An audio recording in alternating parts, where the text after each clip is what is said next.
estàs fent els informes manualment? Això és una mica boomer.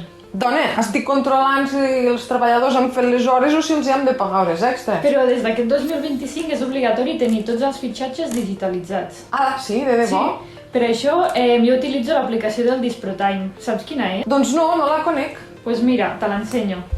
A l'aplicació del DisproTime és molt fàcil fitxar. Hi ha dos botons, un per començar la jornada i un per finalitzar-la. Inclús si vols, tens l'opció de pausar, si vas a esmorzar o si vas a dinar. A més, hem incorporat una nova funció que es tracta de fitxar per tasques, és a dir, treballes amb una tasca concreta, doncs fitxes per una tasca concreta durant aquella estona. Ah, molt bé, i així podem tenir controlat, no, al cap del mes, quanta estona dediquem a cada tasca concreta. Això permet optimitzar l'empresa. Després tenim una secció que és més de reports, és a dir, podem veure el que hem treballat avui, aquesta setmana i aquest mes. Inclús podem actualitzar-ho si no s'ha actualitzat pel moment.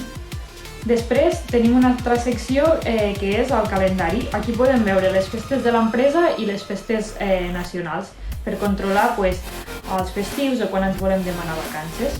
Clar, llavors, si algú us demana vacances, també li sortirà aquí. Sí.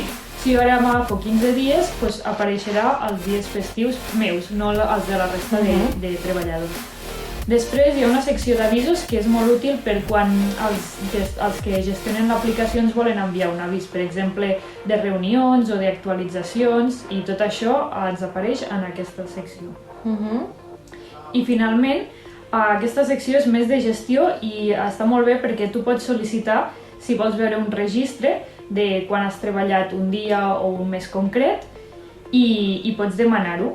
I aquí pots escollir el tipus de jornada, la data i inclús afegir un comentari. I això, per exemple, fora útil si algú es despista i s'oblida de fitxar? Exacte. Tu aquí pots sol·licitar un registre. Si avui t'has oblidat de fitxar, li especifiques treballo i les hores que no has fitxat i li pots afegir un comentari. M'he oblidat de fitxar avui, m'ho pots solucionar i en un termini superràpid t'ho poden arreglar. Després tenim la secció d'informes laborals. Si tu vols saber quan has treballat un mes concret, pots sol·licitar l'informe i inclús firmar-lo. Vale, tot això són aquests munts de papers? Exacte. És això? Tot això no ho necessitaries per res i amb aquesta aplicació ho pots gestionar tot. Inclús, des de la nova actualització pots sol·licitar les vacances. Selecciones els dies que tu vols fer vacances, pots afegir un comentari si ho trobes convenient i enviar-los. I des d'aquí mateix te les poden aprovar.